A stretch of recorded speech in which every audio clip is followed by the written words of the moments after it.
नेपाली भूमिबाट जितकुमार राईको नमस्कार।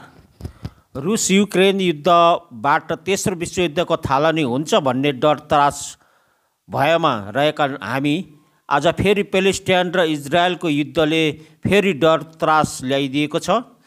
आखिर किन प्यालेस्टाइनको हमास र इजरायलको घमासान पर्दैछ? यसको लागि विगतको इतिहासतर्फ जानुपर्ने हुन्छ। आउनुहोस् राजनैतिक विश्लेषक भरत दालज्यूबाट युद्ध हुनको कारण हामी जानौँ। नमस्ते। युक्रेन द्वन्द्वको विषयमा संसारमा चर्चा भइरहेकै बेला एकाएक जस्तो देखिने गरी पश्चिम एसियामा भयानक युद्ध भड्किएको छ इजरायल र हमासका बीचमा। यद्यपि यो 100 वर्ष पुरानो समस्या हो र यो समस्या ब्रिटिस र अमेरिकनहरूले जानी बुझिकन चाहिँ सुरु गरेको समस्या हो। यो म अलिकति यो हमास जस्तो यो शनिबार हिजो मात्रै शनिबार बिहान हमासले 5000 रकेट एकैपटक इजरायलको सबै भूभागमा आक्रमण गरेको चाहिँ समाचार आएको छ र यो आक्रमणपछि इजरायलले युद्धको घोषणा गरेको छ। इजरायली सरकारले युद्धको घोषणा गरेको छ र जो गाजापट्टी हो गाजापट्टी माथि चाहिँ बमबारी सुरु गरेको छ। गाजापट्टी र वेस्ट ब्याङ्कमा उसले चाहिँ आक्रमण सुरु गरेको छ। अब यो घटना विश्वमा जति पनि चाहिँ समस्याग्रस्तहरू क्षेत्रहरू छन् यसको तुलनामा धेरै विस्फोटक, धेरै खतरनाक, धेरै सङ्गीन चाहिँ घटना हो यो। किन भन्छ भने अरब इजरायल सम्बन्ध 100 वर्षदेखि नसुल्झेको समस्या हो। यद्यपि विभिन्न पक्षहरूका बीचमा सम्झौताहरू भए। अरब इजरायलकै युद्धको कुरा गर्नु भने 4वटा युद्ध भइसके। अरब इजरायल दोस्रो विश्वयुद्धपछि 4वटा युद्ध भइसके र अब लगभग अहिलेसम्मको तथ्याङ्क अनुसार इजरायलको गठन जो संयुक्त राष्ट्रसङ्घले गर्यो 1947 मा फिलिस्तिन विभाजित गर्ने चाहिँ एउटा प्रस्ताव पारित गर्यो। 181 नम्बरको चाहिँ रिजोल्युसन भन्छ त्यसलाई।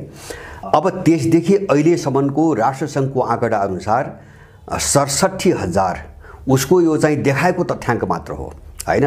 67,000 फिलिस्तिनीहरूको हत्या गरिसकेको छ इजरायलले। इजरायलीहरूको सङ्ख्या नगण्य छ, मृत्यु हुने इजरायलीहरूको सङ्ख्या नगण्य छ। यो बीचमा 4 पटक अरब इजरायली युद्धहरू भएका छन् र यो अहिले जो चाहिँ स्थिति देखियो यो चाहिँ गाजाबाट जो हमासले जो आक्रमण गर्यो अब यो पहिलेको भन्दा धेरै भिन्न छ। मैले धेरै भिन्न देख्छु, एकदमै भिन्न र यो एकदमै डरलाग्दो ढङ्गले अगाडि अब बढ्छ भन्ने चाहिँ मलाई लाग्छ। यसको कारणहरू म केही अलिकति पछि राखुला। मैले अलिकति चाहिँ तपाईँको पहिले त्यसको चाहिँ इतिहास काबी, किनभने धेरै मान्छेहरूलाई जस्तो यहाँका जर्ज सोरोसको पैसा खाने फोरीहरू, मनुष्यताबाट च्युत भएका नीचहरू, निकृष्टहरूले हमासलाई अथवा फिलिस्तिनहरूको प्रतिरोध आन्दोलनलाई आतंकवाद भनेर वक्तव्य दिएका छन्। काठमाडौँका कुत्ताभन्दा पनि तल गिरेका, कुत्ताको हैसियत पनि राख्न नसकेका मानिसहरूले आतंकवादी नाम दिएका छन् हैन, जसको देश खोसिएको छ र खोसेर जुन साम्राज्यवादीहरूले बर्बरतापूर्वक हजारौं निर्दोष मानिसको हत्या गर्दै आएका छन् त्यसको प्रतिरोध कारबाहीलाई आतंकवाद भनेका छन्। त यसको इतिहास हामीले जान्न जरुरी छ। जस्तो पहिलो विश्वयुद्ध सकिएपछि अटोमन साम्राज्यको पतन भयो, जो तुर्की साम्राज्य हो, अटोमन साम्राज्यको पतन भयो। त्यसपछि त्यो फिलिस्तिन भन्ने जो देश थियो त्यो पहिले अटोमन साम्राज्यको एउटा हिस्सा थियो। त्यसपछि त्यसलाई ब्रिटिसहरूले खोसे। पहिलो विश्वयुद्धपछि ब्रिटिसहरूले खोसे र 1917 मा ब्रिटिस साम्राज्यवादीहरूले वालफोर चाहिँ डिक्लेरेसन, वालफोर चाहिँ तपाईँको घोषणा जारी गरे हैन। त्यो घोषणा जारी गरे। घोषणामा के भनियो भन्छ भने, बाल्फोर घोषणामा के भनियो भन्छ भने फिलिस्तिनभित्र इजरायलीहरूको अथवा यहुदीहरूको भनौँ, यहुदीहरूको राष्ट्रिय आवास निर्माण गर्ने अथवा फिलिस्तिनी भूमिलाई यहुदीहरूको राष्ट्रिय आवासका रूपमा बदल्ने भनेर बेलायतले 17 मा घोषणा गर्यो र अमेरिकाले त्यसको लगत्तै समर्थन गर्यो, त्यसलाई समर्थन गर्यो। त्यसपछि सुरु भएको हो यो अरब इजरायल युद्ध। त्यसपछि सुरु भएको हो किन त्यहाँ यहुदीहरू थिँदै थिएनन्, झनै चाहिँ यहुदीहरू थिँदै थिएनन्, धेरै थोरै सङ्ख्यामा थिए, राम्रैसँग बसिरहेथे। तर यिनीहरूले चाहिँ यहुदीहरूको चाहिँ बस्ती बसाउने भनेर जो वालफोर घोषणाबाट यो चाहिँ वितण्डाको थालनी गरे, जरो त्यही हो, 1917 को जरो हो। त्यसपछि 20 मा चाहिँ 17 देखि 47 सम्म दोस्रो विश्वयुद्धको अवधिसम्म पनि फिलिस्तिन र चाहिँ यहुदीहरूको बीचमा निरन्तर सङ्घर्ष चल्यो हैन सङ्घर्ष चल्यो। अथवा अर्को भाषामा भन्ने हो भने ब्रिटिसहरू र फिलिस्तिनहरू मुस्लिमहरूको बिचमा ठुलो सङ्घर्ष भयो बीचमा। अनि 1947 मा ब्रिटिसहरूकै पहलमा, अमेरिकन र ब्रिटिसहरूको पहलमा राष्ट्रसङ्घमा एउटा प्रस्ताव लगियो। किन भन्छ भने त्यो बेलासम्म इजरायल, त्यो फिलिस्तिनमा इजरायली के अरे चाहिँ यहुदीहरूको ठुलो जनसङ्ख्या ल्याएर बसालिसकिएको थियो। त्यसपछि अब धेरै ठुलो सङ्ख्या अकल्पनीय रूपमा चाहिँ संसारभरिबाट खेरेर त्यहाँ यहुदीहरू ल्याइएको थियो। अब त्यसलाई राष्ट्रसङ्घको एउटा चाहिँ तपाईँको निर्णयबाट त्यसलाई विभाजित गरियो, फिलिस्तिन र चाहिँ तपाईँको इजरायल भनेर चाहिँ विभाजित गरियो। तर त्यसलाई त्यो दिनदेखि आजसम्म कुनै पनि फिलिस्तिनी समूहले त्यसलाई स्वीकार गरेको छैन, त्यो जबरजस्तीको विभाजनलाई स्वीकार गरेको छैन। त्यही विभाजन अनुसार 1948 मा इजरायलको गठन भयो। अब 1948 मा इजरायलको गठन भइसकेपछि चारवटा अरब इजरायल चारवटा युद्ध भएका छन्। म छोटकरीमा मात्रै एउटा उदाहरण दिन्छु यहाँहरूलाई। पहिलो युद्ध चाहिँ तपाईँको 1948 मै भयो हैन, 1948 मै पहिलो युद्ध भयो। त्यसपछि चाहिँ दोस्रो युद्ध 1956 मा स्वेज नहर कब्जाका लागि भयो। किन मिस्रको जो इजिप्ट छ त्यसको स्वेज नहर भन्दा पश्चिम पूर्वतिरको केही भाग एसियामा पर्छ। त्यो चाहिँ एउटा ठुलो भूभाग कब्जा सहित स्वेज नहर कब्जाको निम्ति लडाईँ भयो र इजरायलले अब त्यो मिस्रको एउटा भूभाग लामो समयसम्म खोसेर पनि लियो। स्वेज नहर धेरै पछि चाहिँ सुल्झियो। यद्यपि त्यो इजरायलले खोसेको लिएको जो चाहिँ तपाईँको भूभाग हो त्यो भूभागलाई 1982 मा मात्र इजरायलले फिर्ता दियो। 79 मा एउटा सम्झौता भयो इजिप्ट र इजरायलका बिचमा र 82 मा चाहिँ त्यो भूमि फिर्ता दियो। त्यसपछि तेस्रो चाहिँ अरब इजरायल युद्ध चाहिँ 1956 पछि 1967 मा 6 दिने युद्ध भन्छ। जस्तोमा सिरिया भयो, जोर्डन भयो, लेबनान भयो, धेरै देशहरू थिए हैन, धेरै मुस्लिम देशहरू थिए। तर इजरायलले जित्यो, 6 दिनको युद्धमा जित्यो र सिरियाको जस्तो गोलन हाइटदेखि लिएर वेस्ट ब्याङ्क जो चाहिँ पश्चिम किनार भन्छन् लगायत धेरै भूभाग कब्जा गर्यो। त्यो युद्धपछि चाहिँ तपाईँको फिलिस्तिनहरूको भूमि झनै चाहिँ खुम्चिन पुग्यो हैन। अब 67 मा जो युद्ध भएर इजरायलले चाहिँ तपाईँको कब्जा गर्यो, त्यो कब्जा गरेको भूमि अहिलेसम्म सुल्झिएको छैन। र चौथो अरब इजरायल युद्ध 1993 मा भयो। योम किप्पर युद्ध भन्छ त्यसलाई, योम किप्पर युद्ध भन्छ। त्यो चाहिँ अब त्यसदेखि यता हमासको गठन 1987 मा भयो। त्यसदेखि यता चाहिँ 2008, 2012, 2014, 2021 मा ठुल्ठुला भिडन्तहरू भएका छन्। एक खाली यो समस्या कस्तो छ भन्छ भने यो कहिले पनि नसुल्झिने समस्या हो। यद्यपि यसलाई 1993 मा जो यासिर अराफातको नेतृत्वको थियो एउटा सङ्गठन थियो, यासिर अराफातको सङ्गठनले इजरायलसँग ओस्लो एकर्ड भन्छन्, ओस्लो सम्झौता भन्छन्। 1993 मा ओस्लोमा वार्ता गरेर एउटा सहमति गरे, दुईटा स्टेट बनाउने, दुईटा राज्य बनाउने भन्ने एउटा सहमति भयो। त्यसलाई अमेरिकामा चाहिँ तपाईँको अनुमोदन गर्यो, हस्ताक्षर गर्यो 93 मै। तर त्यसलाई पनि फिलिस्तिनका लगभग सबै समूहले, यासिर अराफातको समूह बाहेक कुनै पनि समूहले मान्यता दिएका छैनन्। सारमा समग्र फिलिस्तिनको कुरा गर्नुहुन्छ भनेपछि 1947 मा जो चाहिँ राष्ट्रसङ्घले विभाजनको चाहिँ निर्णय गरेको थियो त्यो निर्णयप्रति नै आपत्ति छ। यद्यपि वरिपरिका अरब देशहरूमा यो बिचमा धेरै उतार चढाव आएको छ। पश्चिमाहरूले त्यहाँभित्र घुसेर धेरै फुट पारेका छन्, जस्तो साउदीलाई प्रयोग गरे, बिचमा चाहिँ जोर्डनलाई पनि प्रयोग गरे, युएलाई प्रयोग गरे। तर पनि कुनै पनि चाहिँ अरबी देशहरू जो फिलिस्तिन चाहिँ तपाईँको समस्या हो यसका विरुद्धमा जान चाहिँ अहिलेसम्म सकेका छैनन्, जान सक्ने सम्भावना पनि छैन। अब यहाँ ओस्लो एकर्ड जो 93 मा भयो नि, यहाँ समस्या कहाँबाट आइरहेछ भन्छ भने पहिलो कुरा त ल फिलिस्तिनीहरूको तपाईँको मागलाई नमान्ने हो भने पनि, जस्तो 1947 को राष्ट्रसङ्घको निर्णयलाई उनीहरूले अस्वीकार गरेका छन्। यहाँ इजरायल भन्ने यहुदीहरूको कुनै देशै छैन, यो जबरजस्ती कृत्रिम रूपमा थोपिएको हो, यो सम्पूर्ण भूभाग फिलिस्तिनी भूभाग हो भन्ने छ। त्यसलाई नमानौ रे एकछिन, त्यसलाई नमाने पनि कमसेकम राष्ट्रसङ्घले 1947 मा जुन एरियालाई फिलिस्तिन र इजरायल भनी विभाजित गरेको थियो त्यो मान्ने त कुरै छोड्देऊ इजरायलीहरूको। 1947 को 6 दिने युद्धमा इजरायलले जुन भाग कब्जा गर्यो त्यो पनि नछोड्ने अडान लिइरहेको छ। जबकि 1993 मा जो ओस्लो सम्झौता भयो, ओस्लो सम्झौतामा उसले ती भूभाग फिलिस्तिनलाई फर्काउने सहमति गरेको थियो। सहमति त गर्यो तर कार्यान्वयन गरेन।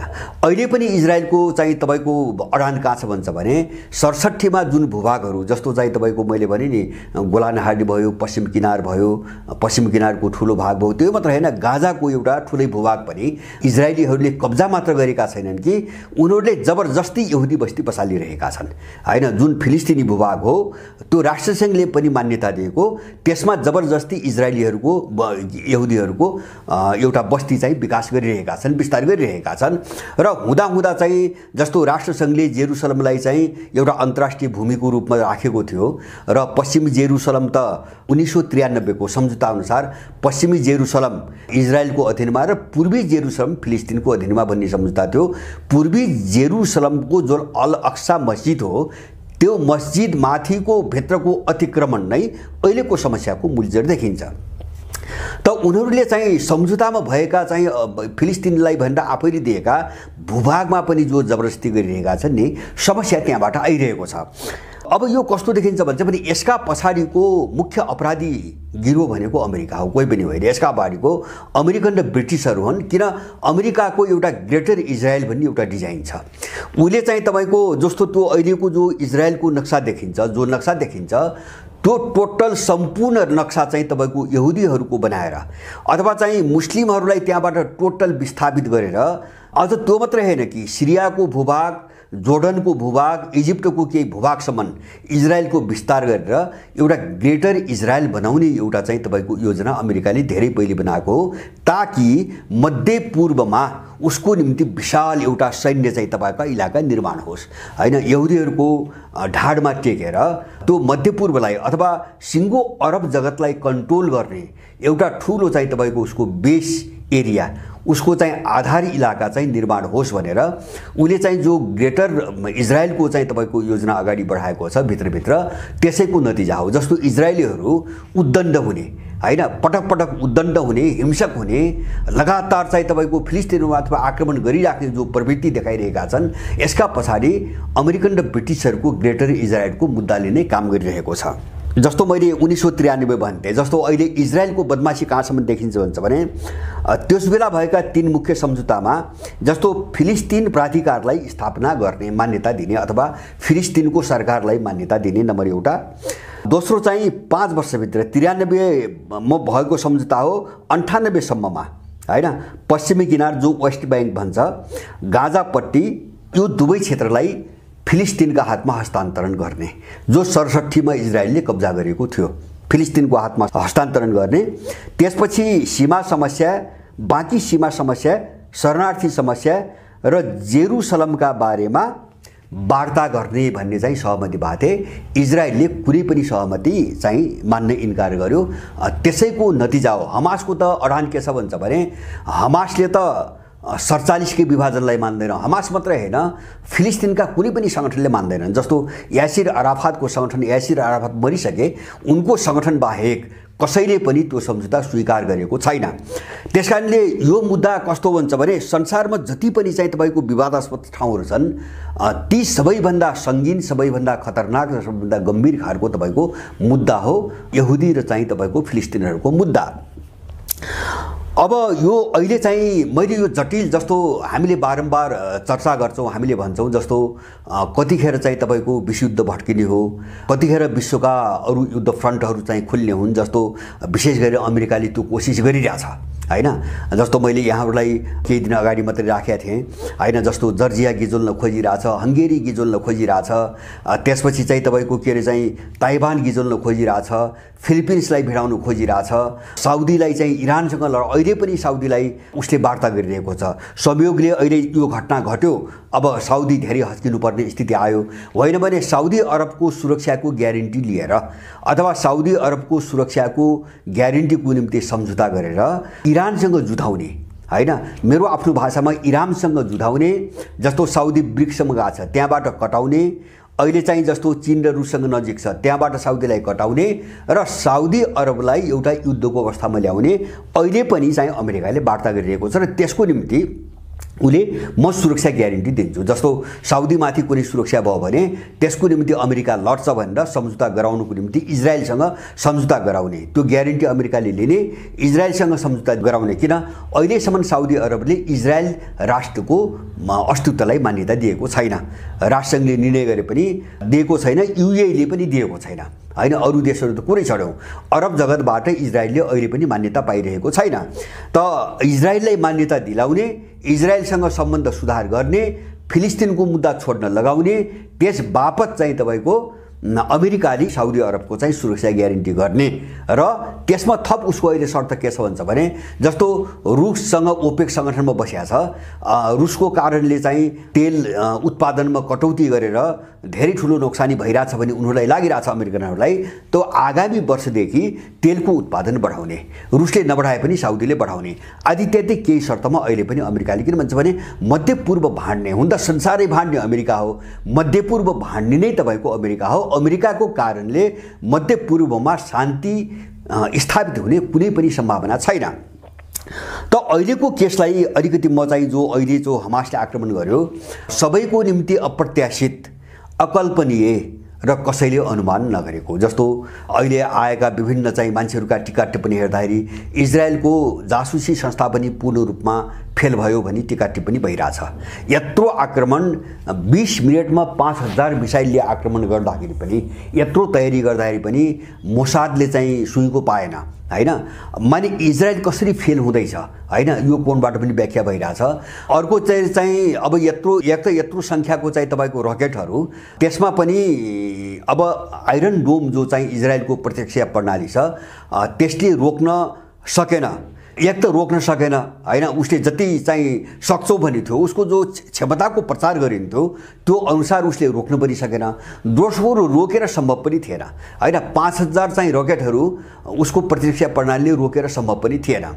माने अब हमासले जुन आक्रमण गर्यो यसबाट के देखिन्छ भन्छ भने यो कुनै अर्को एउटा भयङ्कर तयारी नभइकन, अर्को कुनै अगाडिको योजना नभइकन हमासले हात हालेको छैन। नम्बर एक हात हालेको छैन। नम्बर 2 दोस्रो यसमा बुझ्ने कुरा के हो भन्छ भने हमासले एक्लै हात हालेको छैन हैन। जस्तो अहिले यसका पक्ष विपक्षमा चाहिँ तपाईँको जो आवाज सुनिन्छ नि, ठ्याक्कै युक्रेन द्वन्द्वमा जे भयो नि ठ्याक्कै त्यही चाहिँ तपाईँको किताबन्दी प्रष्ट रूपमै त्यही आछ। माने दुनियाँ चाहिँ यसरी चाहिँ चर्किसक्यो कि अब विश्वको चाहिँ ध्रुवीकरण यसरी चर्किसक्यो कि मलाई लाग्छ प्रत्येक मुद्दामा यही हुन्छ। अब जस्तो अहिले हमासलाई नेटो र EU पनि पश्चिमी युरोपका देशहरूले एउटै स्वरमा आतंकवादी सङ्गठन भनेर निन्दा गरेका छन्।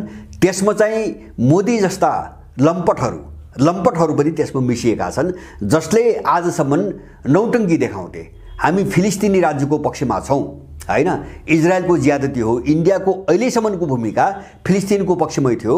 तर यो चाहिँ तपाईँको हमलापछि मोदीको टोन चाहिँ अन्यत्र गएको छ। काठमाडौँका यिनी भुसिया कुकुरको कुरै छोडिदिनुहोस् हैन, यिनी 2-4 चाहिँ तपाईँको पैसा चाहिँ पकेट खर्चको निम्ति मरेका मान्छेहरू हुन्, यिनको कुरै छोडिदिनुहोस्। यिनको भूमिकाको कुनै चाहिँ चर्चा गरेर अर्थ छैन, त्यो चर्चा गर्नु पनि समय दुरुपयोग गर्नु मात्रै हो। अब जस्तो जर्मनी भयो, बेल्जियम भयो, बेलायत भयो, फ्रान्स भयो, अथवा चाहिँ स्पेन भयो, इटली भयो, अमेरिका भयो हैन, यतातिर इन्डिया छोडेर है मैले उतातिर कुरा गरे, यिनी देशहरू चाहिँ हमासको विरुद्धमा एकमुखले बोलेका छन् र उसलाई आतंकवादी सङ्गठन भनेका छन्। इरानले खुलेरै समर्थन मात्र गरेको छैन, गर्व गरेको छ हैन, अत्यन्तै ठुलो गर्व गरेको छ। इरानले समर्थन गरेको छ, लेबनानले समर्थन गरेको छ र बाँकी रुस लगायत बाँकी जम्मै अरबी देशहरूले भाषा के छ भन्छ भने यो चाहिँ युद्धलाई भट्काउने र चाहिँ अगाडि बढाउने कोसिस कसैले गर्नु हुँदैन, तुरुन्त सिज फायर गर्नुपर्छ, दुवै पक्षबाट सिज फायरको घोषणा हुनुपर्छ भनेका छन्। तर उनले के पनि भनेका छन् भन्छ भने जो कमसेकम पनि जो ओस्लो सम्झौता भएको थियो नि 1993 मा, दुईटा राज्यको जो अवधारणामा यासिर अराफातले सम्झौता गरेका थिए, त्यहाँ नगइकन यसको कुनै समाधान छैन। यसको मतलब हो इजरायल दोषी छ हैन, दोषी इजरायल नै हो।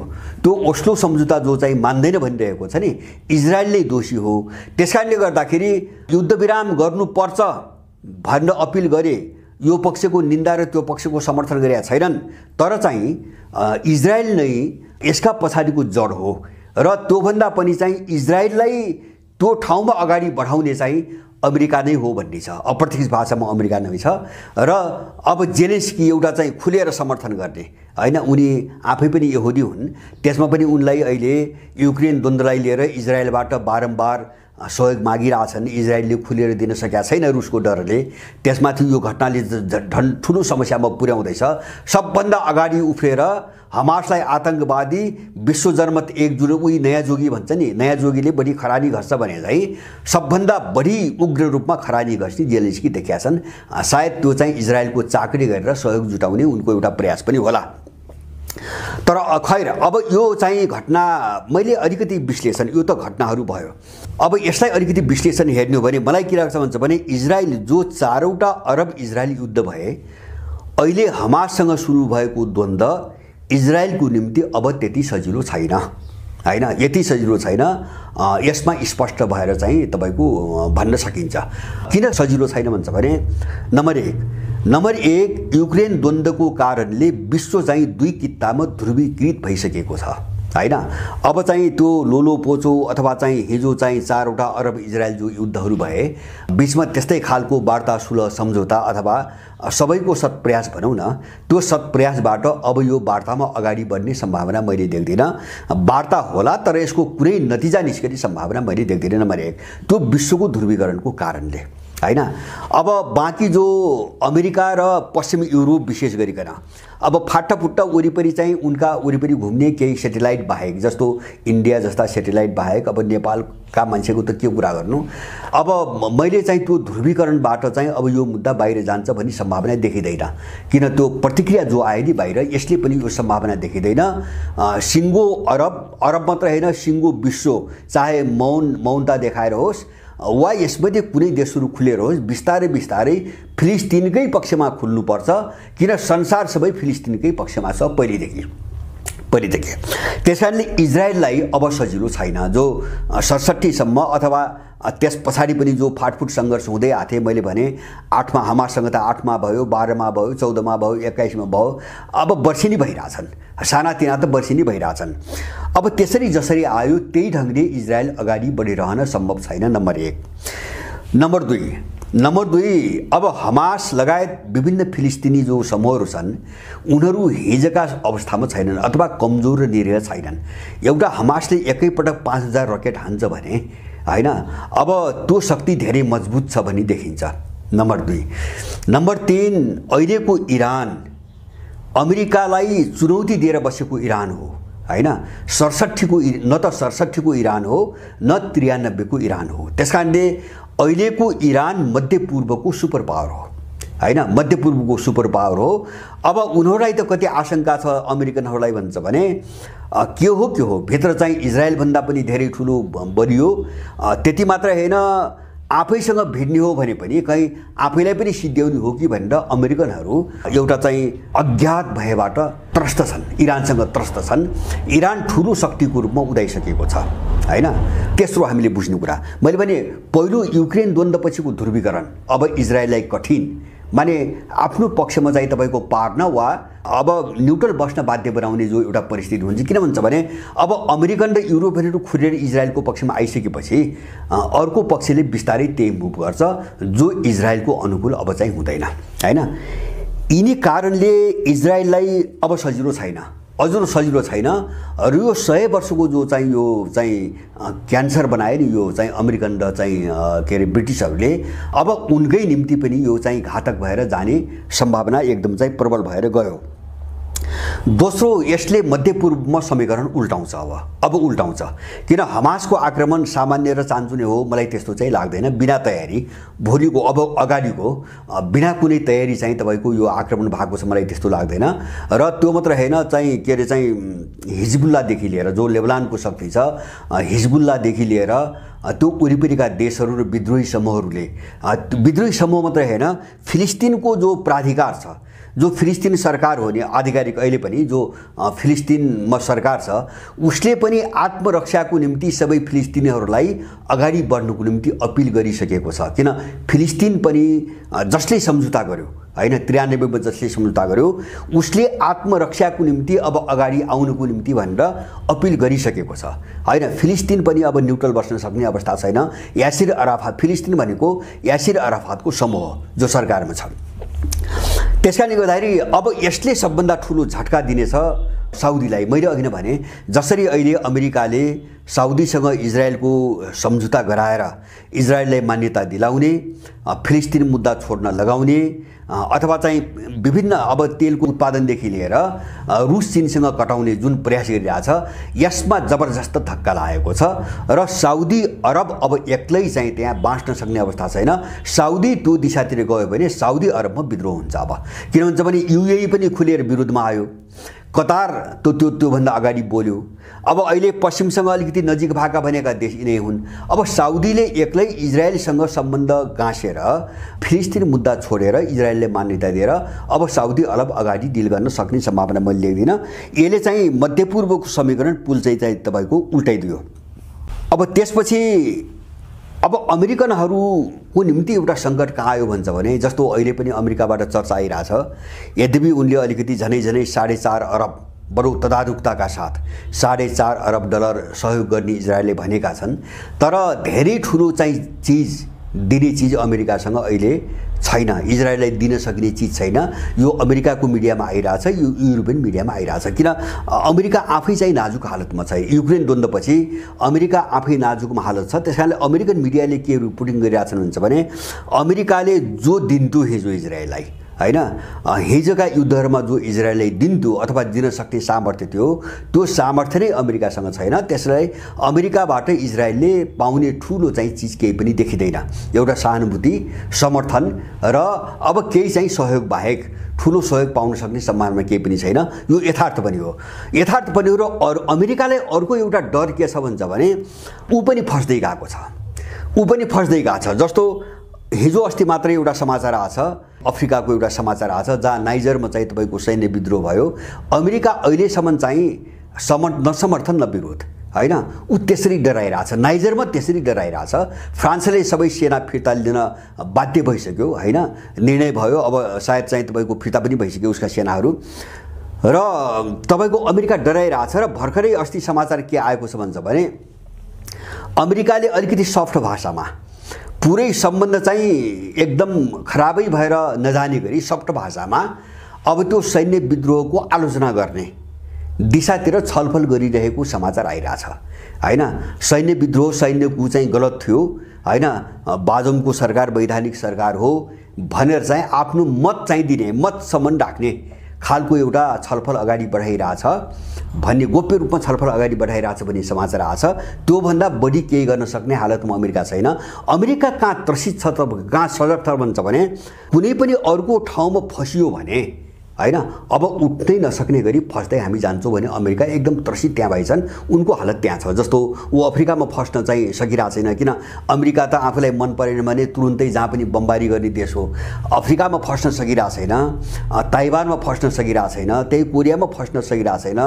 अब इन्डियामा पनि चाहिँ तपाईँको उनले धेरै कोसिस गरे खालिस्तान चुनावमा सकिरहेको छैनन् भनेपछि इजरायलमा पनि त्यो जोखिम अमेरिकाले लेला भन्ने चाहिँ स्थिति समर्थन बाहेक र सानोतिनो सहयोग बाहेक त्यो युद्ध इजरायलहरूलाई सहयोग गरेर युद्धलाई अझ व्यापक रूपमा अगाडि बढाउने जोखिम अमेरिकाले मोल्छ भन्ने चाहिँ तपाईँको सम्भावना मैले देख्दिनँ। किन भन्छ भने अप्रत्यक्ष रूपमा बिस्तारै वातावरण बन्न चाहिँ समय लाग्ला, परिपक्वको मुख खोल्न, भूमिका स्पष्ट पार्न समय लाग्ला, तर चाहिँ रुस पनि फिलिस्तिनकै पक्षमा उभिन्छ हैन। किन भन्छ भने कुन चाहिँ मुद्दाबाट इजरायल र रुसको चाहिँ वार पारकै चाहिँ तपाईँको एउटा सम्बन्ध बनाउने हो भन्ने चाहिँ न्युज चाहिँ सबैले खोजिरहेछ। किन इजरायलले भित्रभित्र युक्रेनलाई सहयोग पनि गरिरहेछ, बाहिर रुसको डरले चाहिँ घातक खालका सहयोग गर्न पनि मानिरहेको छैन, हामीले गरेका छैनौँ पनि भनिरहेछ हैन, लुकीछिपी गरी पनि रहेछ। अब यस्तो अवस्थामा अलि पछि गएर यो युद्ध चर्किँदै गयो भने मलाई के लाग्छ भन्छ भने बिस्तारै रुस र इजरायलको सम्बन्धमा पनि एउटा स्पष्टता आउनै पर्छ आउनै पर्छ। यो सधैँभरि चाहिँ तैचुक मैचुक जस्तो गरेर भित्रभित्र सबै स्पष्ट छ हैन, को कताको हो भने सबै चाहिँ क्लियर छ, तर बोल्न नसक्ने बाहिर हैन, बोल्न नसक्ने जुन अवस्थामा छन् नि यो पनि टुट्छ, केही समयपछि टुट्छ हैन। जस्तो यो ध्रुवीकरणले यो घटनामा सबैभन्दा बढी मौनता चिनियाहरूको देखिन्छ, सामान्य समाचार बाहेक कुनै पनि प्रतिक्रिया दिँदैन। तर मलाई के लाग्छ भन्छ भने अब युक्रेनको नाममा जो विश्वमा ध्रुवीकरण चलिरहेछ नि, अब यस्ता चाहिँ व्यापारिक मानसिकता, आर्थिक चाहिँ तपाईँको मानसिकता, फाइदाका कुराहरू यो केही पनि काम गर्दैन। अन्तिममा चाहिँ लास्टमा केही पनि काम गर्दैन होला। अब जहाँसम्म काम यसले गर्छ त्यहाँसम्म चलाउँ भन्ने सबैको रणनीति होला हैन।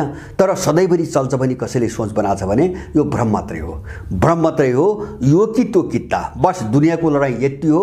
अब यो चाहिँ तपाईँको किताबन्दीभन्दा बाहिर चाहिँ अरब र चाहिँ तपाईँको इजरायलको यहुदीको मुद्दा पनि जाँदैन।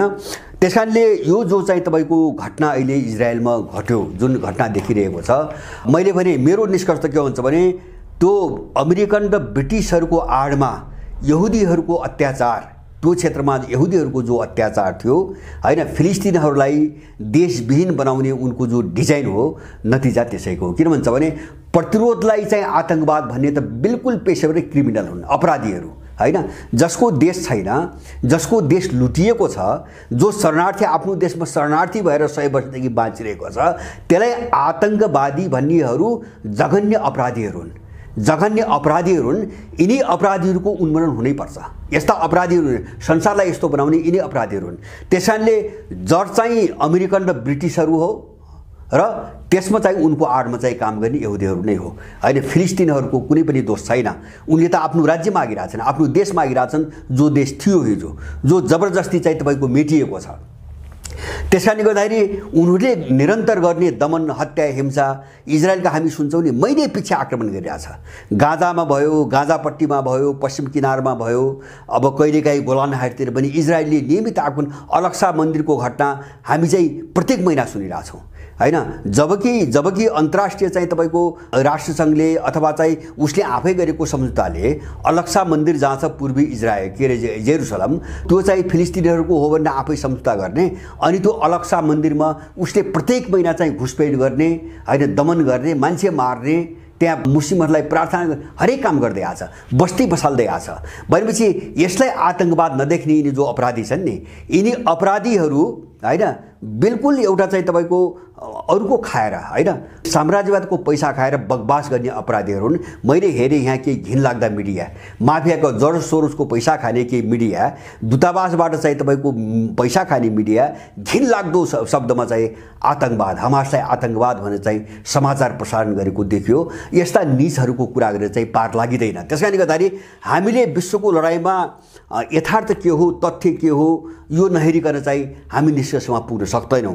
यसको जडमा नभइकन चाहिँ हामी केही पनि बुझ्न सक्दैनौँ। हमासले अहिले आक्रमण गर्यो, अनि यही मुद्दालाई मात्रै उठाएर के बुझिन्छ? हमासले किन आक्रमण गर्यो हैन? हमासले आक्रमण गर्नुभन्दा अगाडि यहुदीहरूले के गरिरहेका छन्, त्यहाँ फिलिस्तिनमा के गरिरहेका छन्, अलक्सा मन्दिरमा के गरिरहेका छन्, अथवा चाहिँ जो फिलिस्तिन भूमि हो त्यहाँ लगभग उनले 25 लाख, यो चाहिँ तपाईँको 1967 को युद्धपछि जो फिलिस्तिन भूमि हो त्यहाँ चाहिँ लाखौँ यहुदीहरूको चाहिँ बस्ती विस्तार गरिरहेका छन् हैन।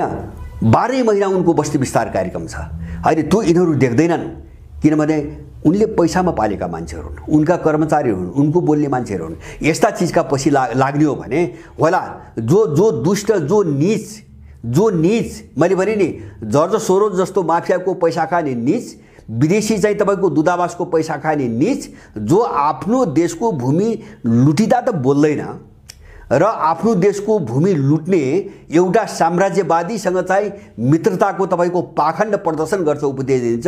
त्यो नीचले अब चाहिँ बाहिरको त्यति टाढाको देशको विषयमा के बोल्छ, के गर्छ, त्यो हामीले सामान्यतः बुझ्न सकिने कुरा हो।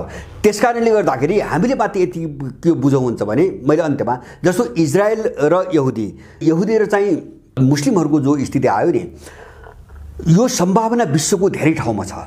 बस हामी यति बुझौँ। किन भन्छ भने यो चाहिँ विस्फोट हो, एउटा अर्को कडीबाट विस्फोट भयो। बस मैले बारम्बार भन्दै आएको छु, त्यस्तै कडी, धेरै कडी छन् यहाँ। धेरै कमजोर कडीहरू छन् जहाँ चाहिँ पश्चिमी साम्राज्यवादीहरूले युद्ध भट्टाउनुको निम्ति लामो चाहिँ तपाईँको समयदेखि काम गरिरहेका छन्। जस्तो ताइवान एउटा कडी हो, कोरिया एउटा, उत्तर कोरिया एउटा कडी हो, फिलिपिन्स अर्को कडी हो, नेपाल अर्को कडी हो। जस्तो युक्रेन त गयो हैन। अब त्यस्तै गरेर चाहिँ तपाईँको मध्यपूर्व अर्को कडी हो।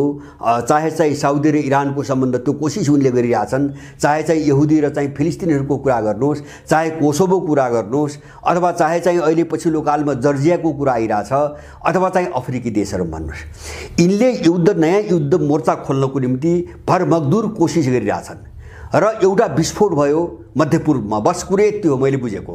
युक्रेन पछि अर्को एउटा विस्फोट, ठुलो विस्फोट भएको छ तपाईँको मध्यपूर्वमा, त्यो पनि इतिहासमा सबैभन्दा भयानक र इजरायलीहरूको युद्धमा सबैभन्दा भयानक विस्फोट अहिले भएको छ र यो सामान्य प्रकारको छैन।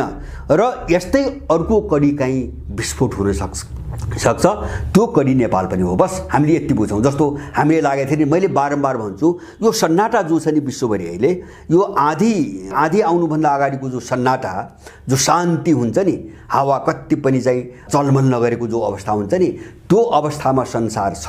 र नेपालको भूराजनीति पनि त्यही हो। जसरी चाहिँ अहिले यहुदी र चाहिँ फिलिस्तिनहरूको बिचमा यो भयानक चाहिँ तपाईँको दृश्य देखियो, त्यो दृश्य नेपालमा कुनै पनि बेला विस्फोट हुनसक्छ। हामी त्यो बिन्दुमा छौँ हैन। बारम्बार मैले बुझेँ। त्यसकारण यो हामी लामो विकास भएको हामी हेर्न पाउने छैनौँ। त्यो विकास भइसकेको छ हैन, भित्र सबै विकास भइसकेको छ। यो कहाँनिर कुन इस्युलाई आधार बनाएर यो पड्किने हो, बस यति मात्रै बाँकी छ। र अहिले यो चाहिँ मध्यपूर्वको जुन हालत चाहिँ देखा परिरहेछ, यसबाट सबै नेपालीहरूले गम्भीर पाठ सिक्न एकदमै जरुरी छ।